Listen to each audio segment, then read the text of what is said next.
In this lecture we are going to discuss about outdoor substation and indoor substation. Okay, in last lecture I have explained the types of substation.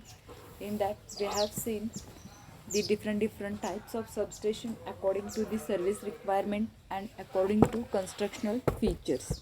In this lecture we will discuss outdoor substation and indoor substation, and this is the type under the constructional feature.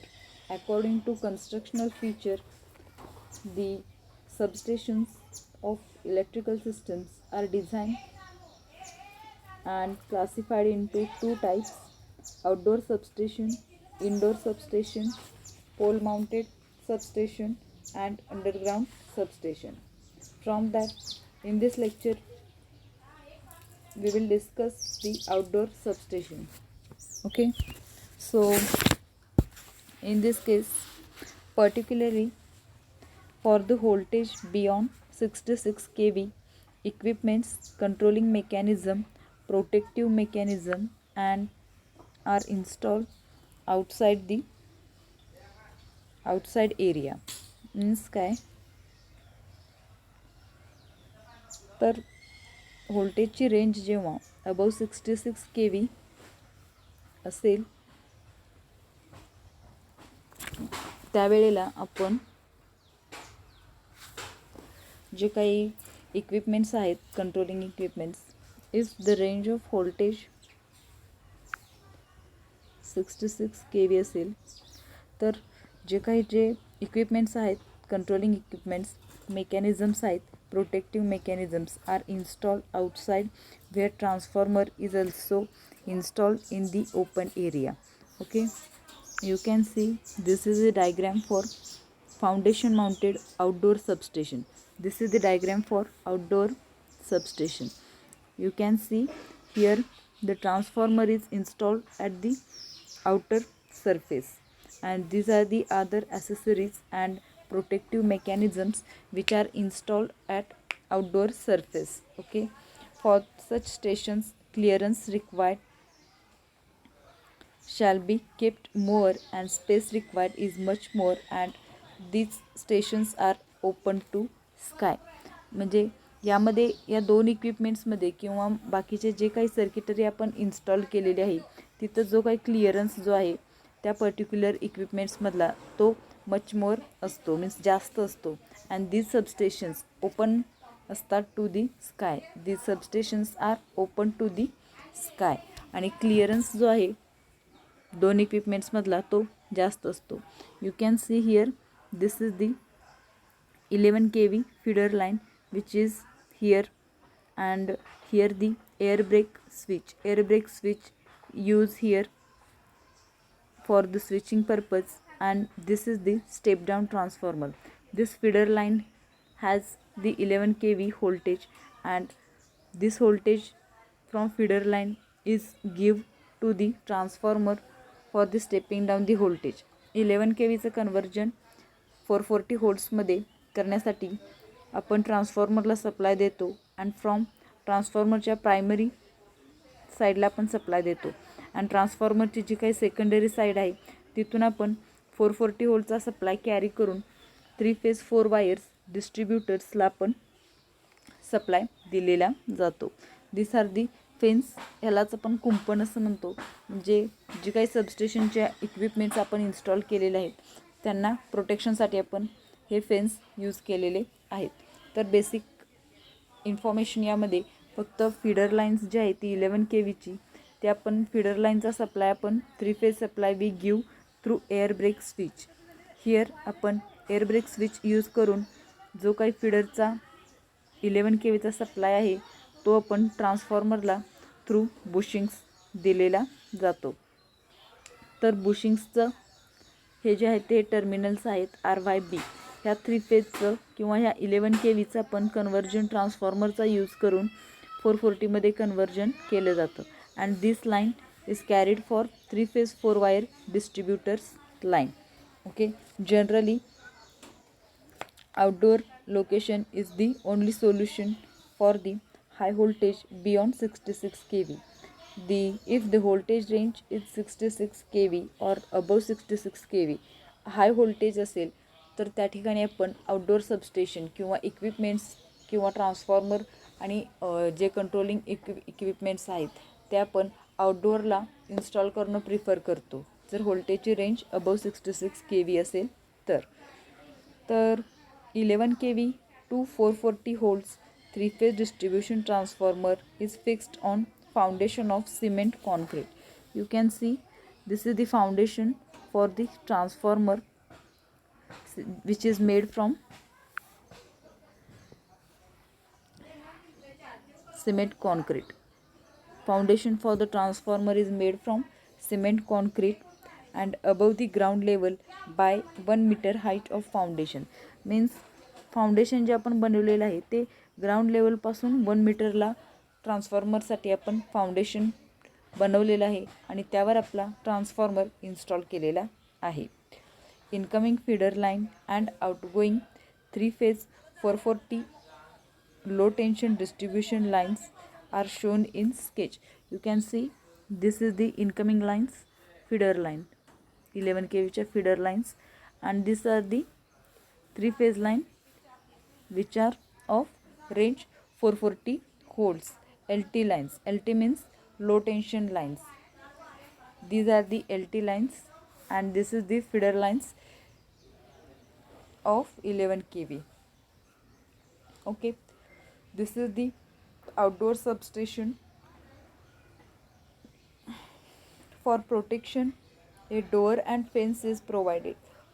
For providing the protection to the equipment accessories installed in substation, we provide fence here. Fence आपण सबस्टेशनच्या कडेने कुंपण वगैरे केलेलं असतं for the protection of equipments which are to be installed in substation. सबस्टेशनमध्ये जे काही आपण इक्विपमेंट्स इन्स्टॉल केलेले आहेत त्यांच्या प्रोटेक्शनसाठी आपण फेन्स किंवा कुंपण बनवलेलं असतं. ओके, तर हे जे काही आपलं आउटडोअर सबस्टेशन आहे तर आउटडोअर सबस्टेशनचे ॲडव्हान्टेजेस काय आहेत ते आपण बघणार आहोत. Advantages of outdoor substation.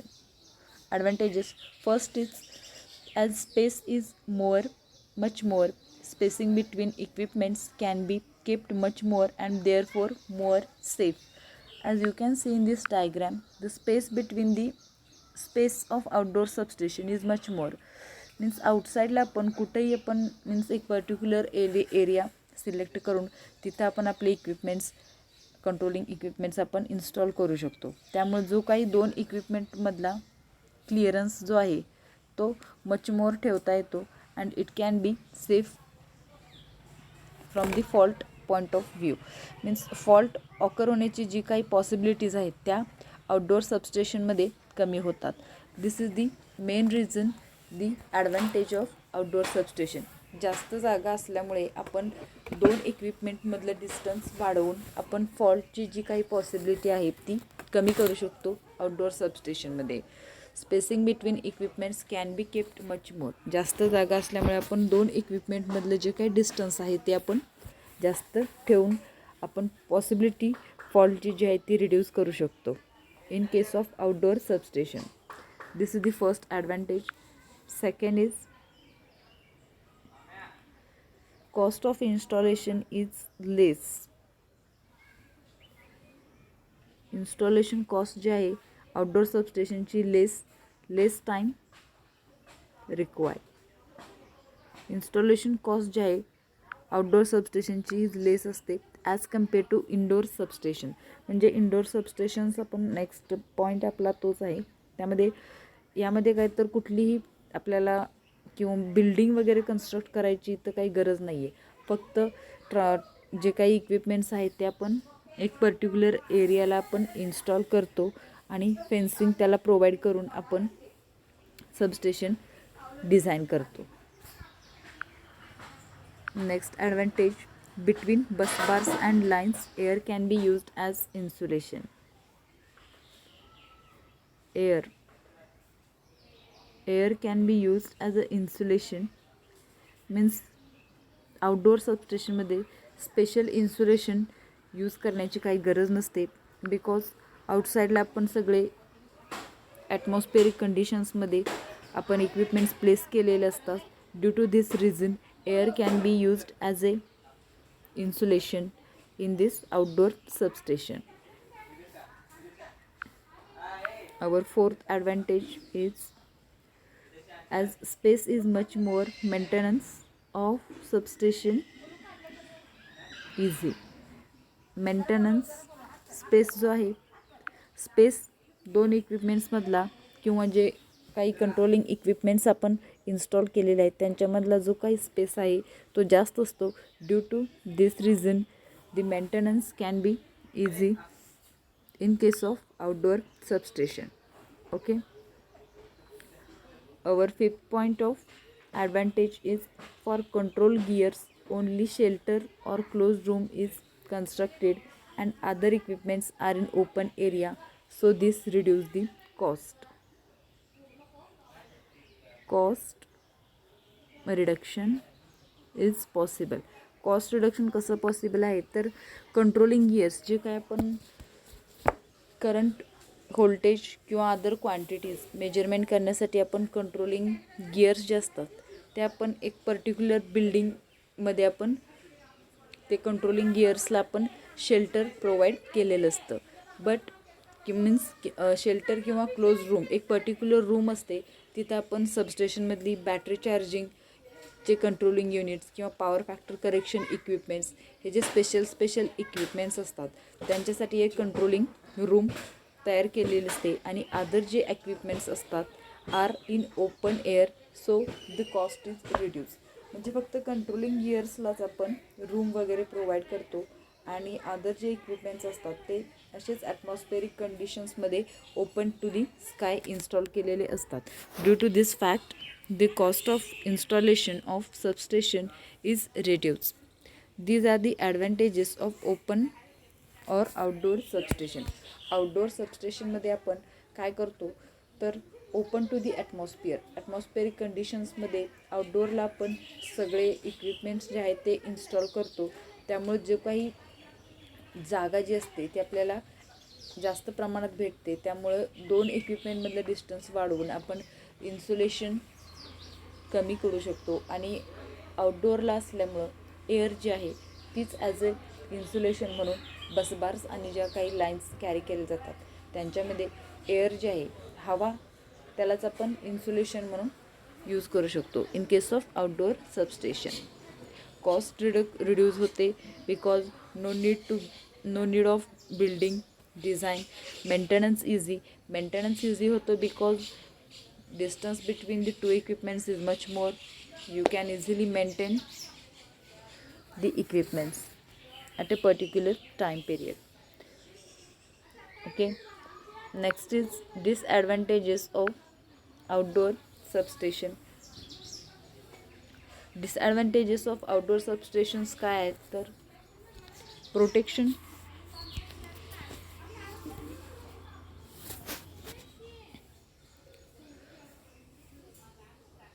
No protection,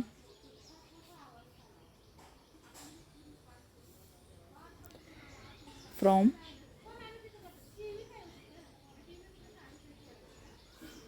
natural calamities. As the all equipments are open to the sky, no protection are provided from natural calamities. Heavy storms, rain, ice fall, rain असेल, ice fall असेल, heat असेल, temperature असेल, तर ह्या सगळ्यांपासून जे आहे ते प्रोटेक्शन प्रोव्हाइड केलेलं आउटडोअर सबस्टेशनमध्ये नसतं. बिकॉज सगळे जे इक्विपमेंट्स आहेत ते आपण open to the sky install केलेले असतात, उघड्यावरतीच मीन्स इन्स्टॉल केलेले असतात.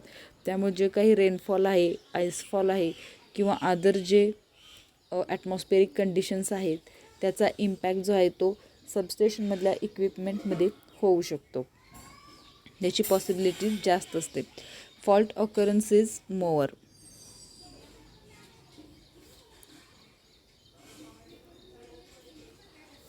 आउटडोअर सबस्टेशनमध्ये फॉल्ट ऑकर होण्याचे जे चान्सेस आहेत ते जास्त असतात as compare to indoor substation, because आपण इक्विपमेंट जे आहेत ते आउटडोअर साईडलाच आपण इन्स्टॉल केलेले असतात. त्यामुळं रेनफॉल, आईसफॉल या सगळ्यांचा इम्पॅक्ट आपल्या सबस्टेशनच्या इक्विपमेंट्सवरती पडू शकतो. This is the disadvantages of outdoor substation. Dust deposition on equipments require frequent maintenance. आता आपले जे इक्विपमेंट्स आहेत ते ओपन टू द स्काय आहेत, त्यामुळं डस्टचा त्यावर इम्पॅक्ट होऊन deposition on the equipments means त्या इक्विपमेंट्सवरती डस्ट साठून त्या इक्विपमेंटची इफिशियन्सी डिक्रीज होत असते. That time we need to frequent maintenance. Frequent maintenance is the main requirement of outdoor substation. Maintenance करण्याची गरज असते in case of outdoor substation. Okay, these are the disadvantages of outdoor substation.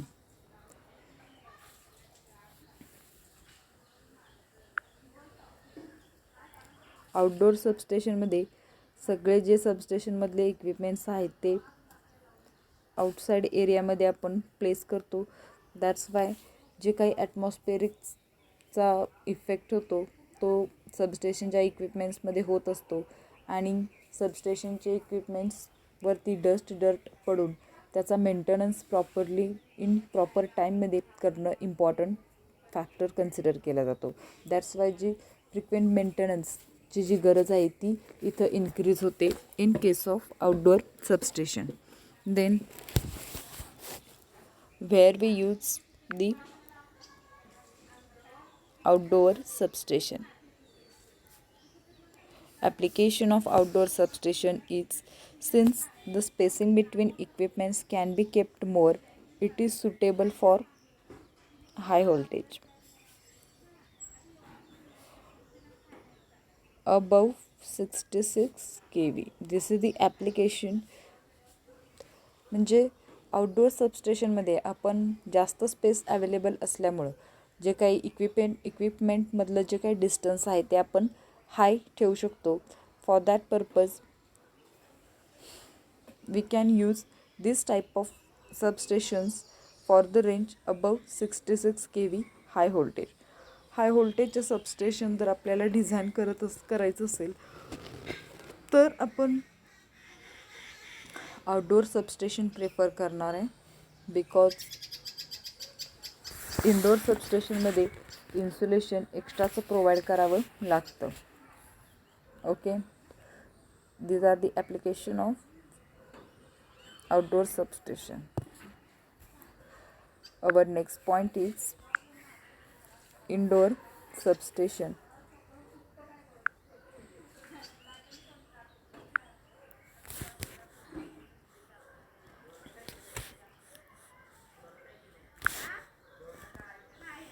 This is the diagram of indoor substation. Comparatively, these substations require small size equipments and low capacity transformers, and hence can be installed indoor in closed sheds or buildings. The voltage range is up to 11 kV. Okay, सबस्टेशनमध्ये indoor सबस्टेशनमध्ये जे काय आपण equipments use करणार आहे त्यांची जी size असते स्मॉल असते.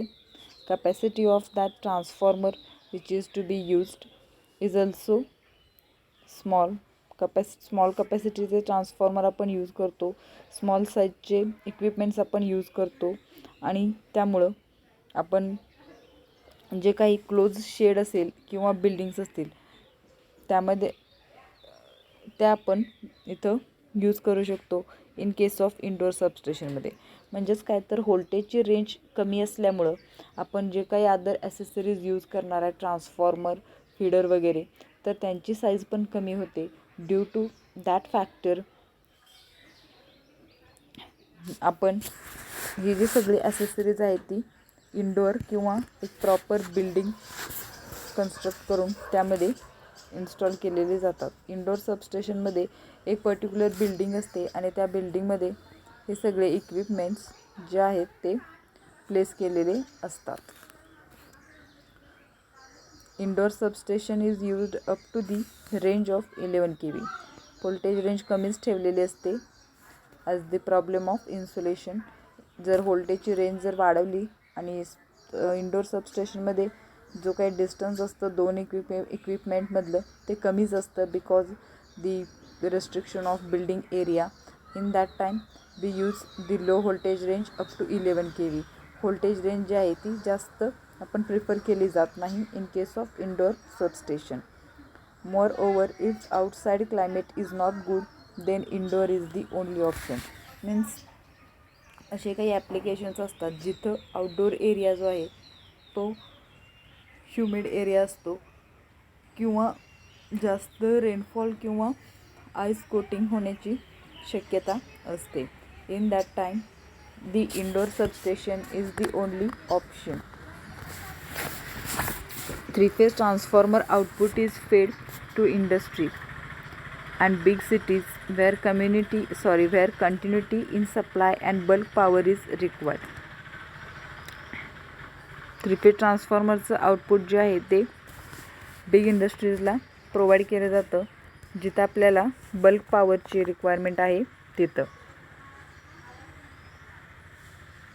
ओके, ही जी आहे ती लेआउट आहे indoor सबस्टेशनसाठी.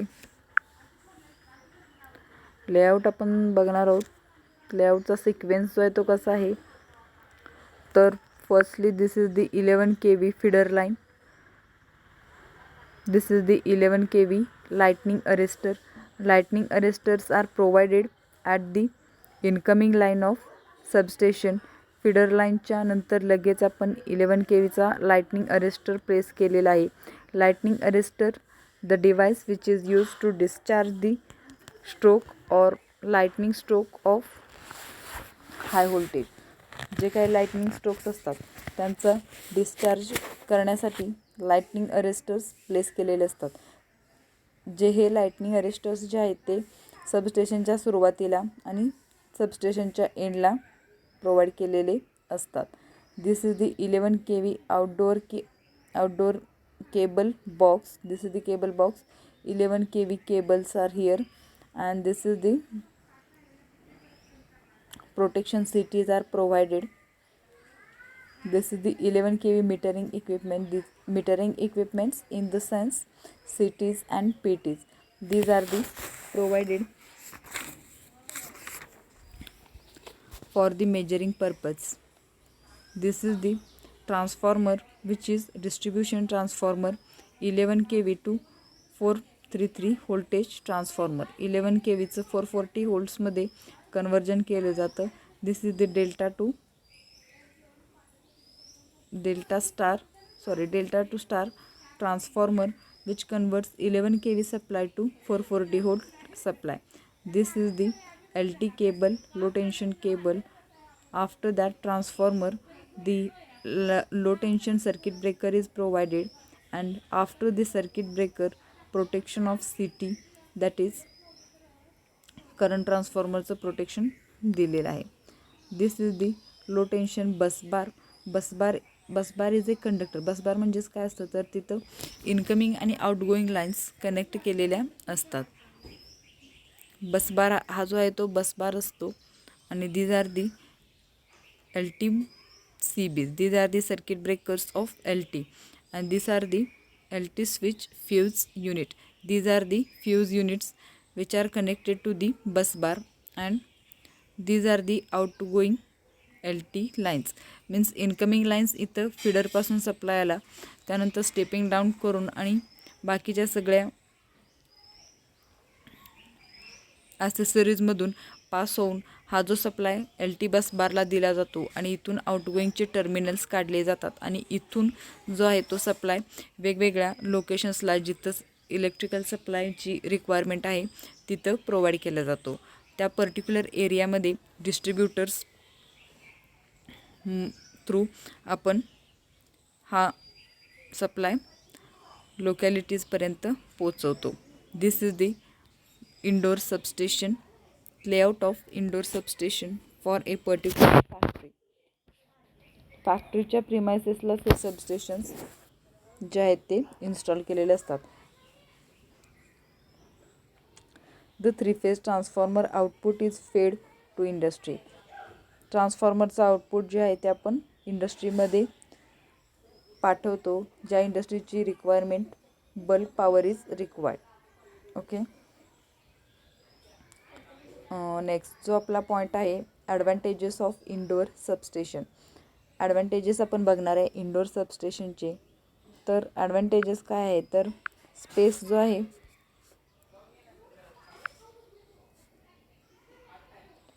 Less space is required for the installation of equipments. Because एक पर्टिक्युलर बिल्डिंगमध्ये आपण सबस्टेशनचे कंपोनंट्स इन्स्टॉल करत असतो. Space required is much less maintenance requirement in case of indoor substation.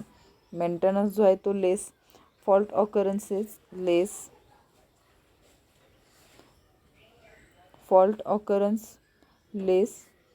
as the equipments get protection from the buildings. बिल्डिंगमध्ये आपण installation करत असल्यामुळे ॲटमॉस्फेरिकचा कंडिशन्सचा या इक्विपमेंट्सवरती कोणत्याही प्रकारचा इम्पॅक्ट पडत नाही. त्यामुळे फॉल्ट ऑकरन्स जे असतात त्याची जी फ्रिक्वेन्सी आहे फॉल्ट ऑकर होण्याची ती कमी असते. शक्यता जी आहे फॉल्ट ऑकर होण्याची ती इन केस ऑफ इंडोअर सबस्टेशनमध्ये कमी असते. Equipments are safe and no dust deposition. Equipments जे असतात ते सेफ असतात.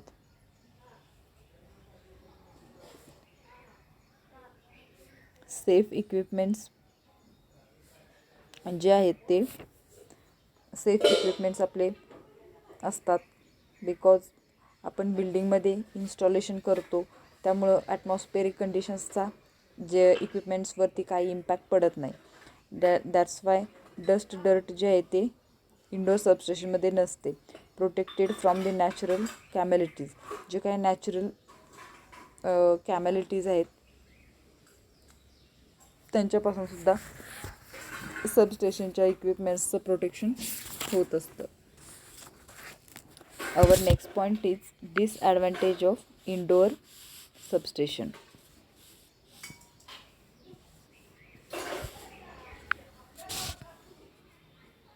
First disadvantage is not open, hence buildings are constructed so more cost. As these equipments are not open to the sky, means building construct करावी लागते. Building कन्स्ट्रक्शन्सचं जी करावी लागते. Due to that cost factor is main consideration while we designing the indoor substation. Indoor सबस्टेशनमध्ये बिल्डिंगची जी cost आहे ती त्यात मेन फॅक्टर कन्सिडर केला जातो. As spacing between various equipment is less, sufficient insulation of high grade is required. दोन इक्विपमेंट्समधलं डिस्टन्स जे आहे ते इंडोर सबस्टेशनमध्ये कमी ठेवलं जातं. बिकॉज स्पेस जी आहे ती कमी असते. That's why high grade insulation जे आहे ते प्रोटेक्शनसाठी यूज केलं जातं. That's why cost of that particular insulation is increases. Sufficiently high grade insulation is required as the spacing between two equipments is less. म्हणजे एक पर्टिक्युलर बिल्डिंग आपण design केली, त्यामध्ये आपल्याला जर हाय व्होल्टेजचे किंवा जास्त रेटिंगचे इक्विपमेंट्स इन्स्टॉल करायचे असले तरी पण स्पेस जो आहे त्या दोन इक्विपमेंट्समधला कमी ठेवला जातो as from the limitation of space point of view. जागा कमी असल्यामुळे आपण दोन इक्विपमेंट्समधलं डिस्टन्स जे आहे ते कमी ठेवतो. But in that case high ग्रेडचं इन्सुलेशन, जास्त कपॅसिटीचं जास्त चांगल्या पद्धतीचं इन्सुलेशन जे आहे ते तिथं प्रोव्हाइड करावं लागतं. But this is not happen in case of outdoor. Because outdoor सबस्टेशनमध्ये जास्त जागा असते, स्पेसिंग्स जे आहे ते पण जास्त आपण ठेवू शकतो आणि एअर, नॅचरल एअर जे आहे किंवा ॲटमॉस्फेरिक एअर जे आहे त्याचाच वापर आपण ॲज अ इन्सुलेशन म्हणून करतो. But this case is not happen in case of indoor. Because इंडोअरमध्ये आपण बिल्डिंग्समध्ये सगळं काही इन्स्टॉलेशन केलेलं जातं. Due to that factor the high grade insulation is must be provided for the protection of that particular equipment. Okay. Next disadvantage of indoor substation is fault finding trouble due to short space. Fault clear करत असताना किंवा fault कुठं झाला आहे हे identify करत असताना problem येतो बिकॉज स्पेसिंग जे आहे ते दोन इक्विपमेंटमधलं कमी असतं. त्यामुळं चान्सेस जे आहेत ते फॉल्ट ऑकर होण्याचे जास्त असतात आणि फॉल्ट फाइंडिंग करण्यासाठी आपल्याला ट्रबल येतो. High voltage installation not possible. आता बाकीचे सगळे फॅक्टर्स कन्सिडर केले तर हाय व्होल्टेज इन्स्टॉलेशन्स जे आहेत ते आपण बिल्डिंगमध्ये करू शकत नाही बिकॉज बिल्डिंग्समध्ये एक पर्टिक्युलर प्लेस असते आणि हाय व्होल्टेजचे आपण इन्स्टॉलेशन जर करायचं म्हटलं तर तेवढ्याच पद्धतीचं किंवा तेवढ्याच कॉस्टचं आपल्याला इन्सुलेशन प्रोव्हाइड करावं लागतं and this will be cost effective. Due to this factor we do not prefer the high voltage installation in case of indoor substation. Okay, then application of indoor substation is chemical industries to protect equipments from chemical reaction. तर indoor सबस्टेशनचा use आपण कुठं कुठं केला जातो तर chemical industries ज्या असतात तिथं आपण इंडोर सबस्टेशन प्रिफर करतो बिकॉज केमिकल रिॲक्शन्स ज्या आहेत त्या chemical industries to protect equipments from chemical reaction. Not suitable for more than 11 kV voltage rating. 11 kV च्या पेक्षा जास्त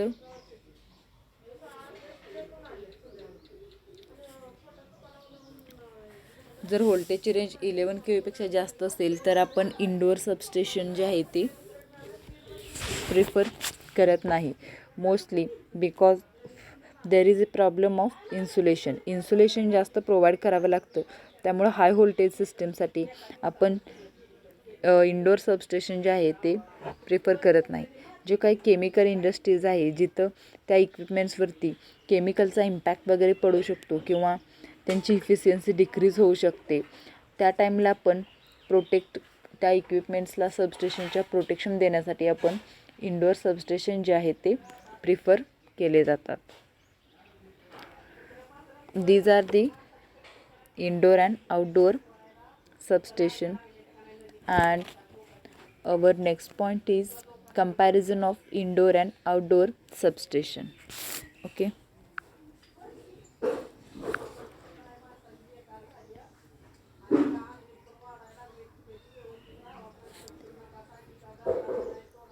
indoor and outdoor substation.